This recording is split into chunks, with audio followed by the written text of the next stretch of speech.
আমিতো জিকিম বুলি 100% আশা কৰিছোঁ। আমিতো প্ৰতিটো মণ্ডলত, প্ৰতিটো ৱাৰ্ডত, প্ৰতিটো চুবুৰীত আমি কেম্পেইনটো আৰম্ভ কৰিছোঁ। আমাৰ ৰাইজৰ বহুত সঁহাৰি পাইছোঁ। আমি ধুনীয়াকৈ 100ত 100 আমি ভোট পাম বুলি আশা কৰিছোঁ। এইবাৰ BPF দলেও আমাক সহায় কৰি আছে, মিচিং সংগঠনৰ ল'ৰা আমাক সহায় কৰি আছে। আমি সম্পূৰ্ণ ভোটাৰ্ছৰ পৰা আমি সহায় সহযোগ পাইছোঁ। সেইকাৰণে আমি 100% আমি জিকি আহিছোঁ আৰু জিকিমেই। আমাৰ বিধায়কজনে আমাৰ অভাৱ অভিযোগ, ৰাইজৰ অভাৱ অভিযোগ ধুনীয়াকৈ কৰিম বুলি কৈছে। 5 বছৰৰ ভিতৰত আমাৰ প্ৰতিটো এতিয়া আমাৰ গ্ৰান্টি আনি আছে ন, মহাজোটবন্ধন চৰকাৰৰ কাৰণে আমাৰ 5টা গ্ৰান্টি আনি আছে। এই 5টা গ্ৰান্টিৰ ভিতৰত আমাৰ যুৱক চামসকলৰ কাৰণে আমাৰ নিবনুৱা সমস্যা সমাধানৰ কাৰণে প্ৰতি বছৰত আমাৰ 5 লাখকৈ চাকৰি দিয়াৰ ব্যৱস্থা কৰিছে। গতিকে আমাৰ আই মাতৃসকলৰ কাৰণেও আমাৰ এই গ্ৰান্টিত পৰিছে। মাহিলী 200 টকাকৈ আমাক দিম বুলি কৈছে। 2000 টকাকৈ আমাৰ 2000 টকাকৈ দিম বুলি কৈছে। লগতে সৰু সুৰা ক্ষুদ্ৰ বেংকৰ পৰা যিটো আমাৰ ঋণ লোৱা আছিলে, এই ক্ষুদ্ৰ বেংকৰ ঋণসমূহ মাফ কৰি দিম বুলি কোৱা হৈছে।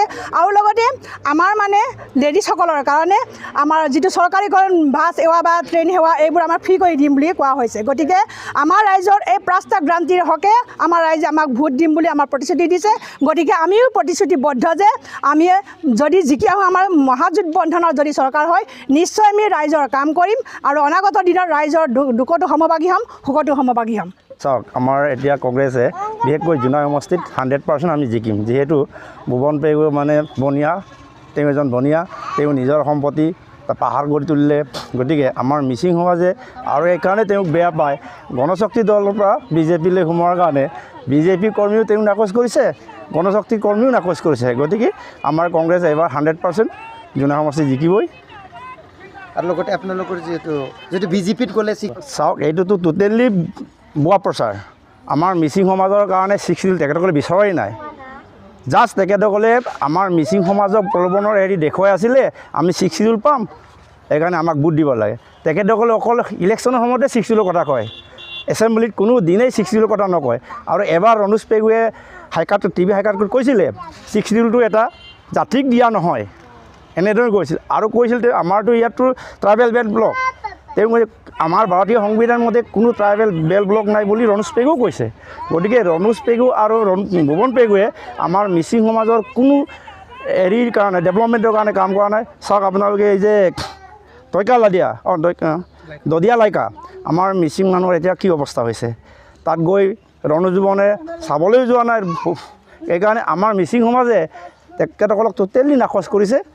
সেইকাৰণে আমাৰ কংগ্ৰেছ চৰকাৰ আহিবই। আৰু আমাৰ BPF বা এইটো আমাৰ যিটো মহাজোঁট নেতৃত্ব দিয়াত আমাৰ ইলেকশ্যনত আমাৰ 100% জিকিব, এইটো আমাৰ নিশ্চিত। আৰু আমাৰ হাগ্ৰামা আদৰণিৰ কাৰণে আমি 20,000 আমাৰ হেৰি আছে। সেইকাৰণে আমাৰ যথেষ্ট মানুহ হ'ব। বিশেষকৈ আমাৰ বেছি হেৰি নহয়, 7খন GPৰ মানুহ হয়তো তাত গেডাৰিং হ'ব। আমাৰ 20,000 মান আমাৰ কৰ্মী নহয় আৰু ৰাইজে আমাৰ কংগ্ৰেছক, যিসকলে কংগ্ৰেছৰ আদৰ্শক ভাল পায় বা হাগ্ৰামাৰ হৈ যিবিলাক আমাৰ এইটো দেখিছোঁ, আমাৰ হাগ্ৰামাই আমাৰ গোটেই জনজাতিৰ যিটো আমাৰ হেৰিটো হাগ্ৰামাৰ নেতৃত্বতে এতিয়া আমি হেৰি কৰিবলগীয়া হৈছে। কাৰণ আমাৰ BJPটো আপুনি দেখিছেই, এটা আমাৰ থাইলেণ্ড মাগুৰৰ লেখীয়া আঞ্চলিক দলবিলাকক এটাৰ পিছত এটা গিলি দিছে। সেইকাৰণে হাগ্ৰামাকে গিলিব পৰা নাই। গতিকে আপোনাৰ হাগ্ৰামাৰ নেতৃত্বত যে আমাৰ জনজাতিসকলক ৰক্ষাৰ কাৰণে এটা যিটো প্রচেষ্টা, সেইকাৰণে হাগ্ৰামাক আমি ওয়েলকাম জানাম। আৰু হাগ্ৰামাৰ যিটো পৰামৰ্শ মতে আমি গোটেই জনগোষ্ঠীসকলে बे समावथ' इलेक्शननि बोथोराव जोङो गोबां जायगायाव, गोबां गामियाव, गोबां ओनसोलाव बेरायनानै मोन्दों। जोंनि जि कंग्रेस दोलो होननानै नङा, महाजुटबन्धननि जि मोनसे दोहौ दं सोलिबाय थादों सारा आसामावनो। बे हिसाबै महाजुटबन्धननि सिट शेयारिंआव जिहेतु जोंनि जनाय समष्टिया बेखौहाय कंग्रेस दोलोनो सिट शेयारिंआव हगारना होदों। बे हिसाबै जथेस्थ रायजोनिफ्राय जों मोजां पजिटिभ जों हहारि मोन्दों। जथेस्थ दिनै रायजोआ कंग्रेस हान्जानि बिजाथिनो भट होनो थाखाय एक्साइटमेन्ट जानानै दङ। बेखौ जों नुनो मोन्दों। रायजोनिफ्राय जथेस्थ मोजां मोनसे जोङो हहारि जोङो दिनैनि तारिखाव मोन्दों। बेनिखायनो जानो गोनां जि फार्स्ट फेजनि बिसायख'थि बेवहाय खोब मोजां रिजाल्ट मोनगोन बेखौ जों आसा खालामदों। बेखौ जोंनि ओनसोलफोराव गिदिंना नायबानो नोंथांमोना गावनि मेगनजोंनो नुगोन बा रायजो राजाया दिनै अनुभब खालामनो हादों रायजो राजायानो नुदों जोंनि ओनसोलफोराव दिनै थांनाय 10 बोसोराव भुबन पेगुआ मा खामानि मावदों मावाखै डेभेलपमेन्टआथ' मोनसे बिग जिर' जोंनि ओनसोलफ्रावथ' थांनाय 10 बोसोर सिगां लामा सामाया जि अबस्थामोन दिनैबो बे एखे अबस्थायानो खुनु मेडिकेल हस्पिटालनि फेसिलिटि गैया स्कुल कलेज गोदानै माने संस्थापन गैया गभर्नमेन्टनिफ्राय जेसेबां माने परिबर्तननि स्ल'गान गायदोंब्लाबो बिजेपिआ गुबुन जायगा ओनसोलफोराव परिबर्तननि मुङाव एसे एला खामानि मावदोंब्लाबो जोंनि जनाय समस्तियाव हलेबा जोङो जेबो परिबर्तन जों मोननो हायाखै बिजेपिनिफ्राय बा भुबन पेगु हिसाबै बिथाङा जोंबो थांनाय बोथोरफोराव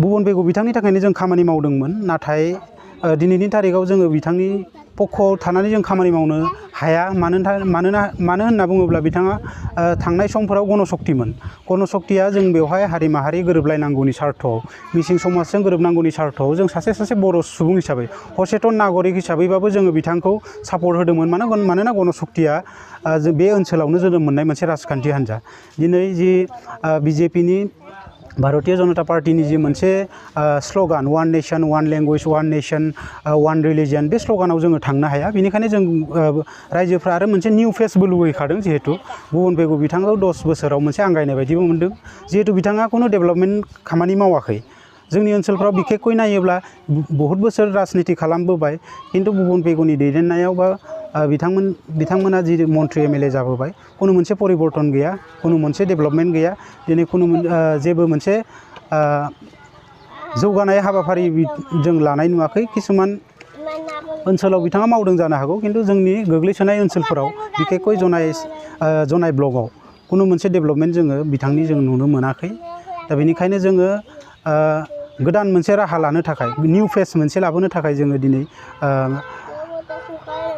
बिथांखौ गारनानै कंग्रेसनि दैदेननायाव जि माने महाजुथबन्धन बेवहाय जोङो खामानि मावनो गोनां जादों आरो दिनै आसामाव पिक्सारा आल्टिमेटलि क्लियार ओंखारबाय जे कंग्रेसनि दैदेननायाव महाजुथबन्धननि जि मोनसे सरकार फैगोन बियो फाइनेल जाबाय बियो फाइनेल बिजेपिनि दैदेननायनि जि मित्रजुथ सरकार बियो बे खेबाव एबार आसामाव बे दोहौआ फैया नरेन्द्र मदिनि जि मोनसे दोहौ दंमोन 2016आव बे जिनिसाबो गैया दिनैनि तारिखाव खुनु खामानि मावाखै आरो जायफोर खामानिखौ मावनो होननानै कमिटमेन्ट होदोंमोन जायफोर खामानिखौ मावनो होननानै प्रतिश्रुति होनानै सरकाराव फैदोंमोन 2016 सनाव बिजेपिआ नाथाय बिथांमोना मोनसेबो प्रतिश्रुतिखौ दिनै मावाखै बेखौ आसामनि रायजो राजाफ्रा आसामनि खिलन्जिया जनगोष्ठीफोरा बेखौ दिनै नोजोर बोदों थिग बे लेखायैनो जों बे ओनसोलाव माने जों सचेतन नागरिक हिसाबै जोंबो बेखौ नोजोर बोनानै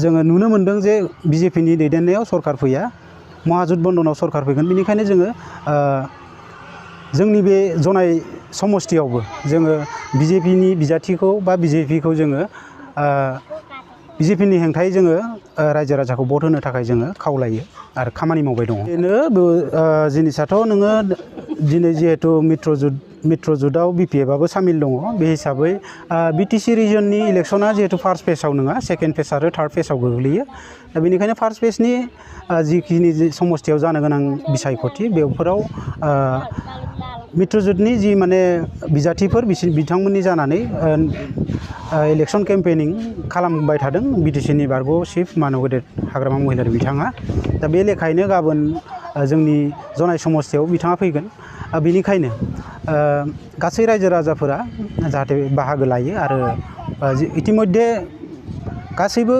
हारि माहारिनि रायजो राजाफोरा गाबोननि हाबाफारियाव बाहागो लानो थाखाय हांखुर जानानै दङ आरो बेसेसो सुबुं जमा जागोन होननानै सानो नोंथां बेखौ एक्जेक्टलि पार्टि लेभेला 30,000नि मोनसे टारगेट होदों नाथाय बेवहाय नोंथांमोना गाबोन जिहेतु थाखागोन क्लियारलि नुगोन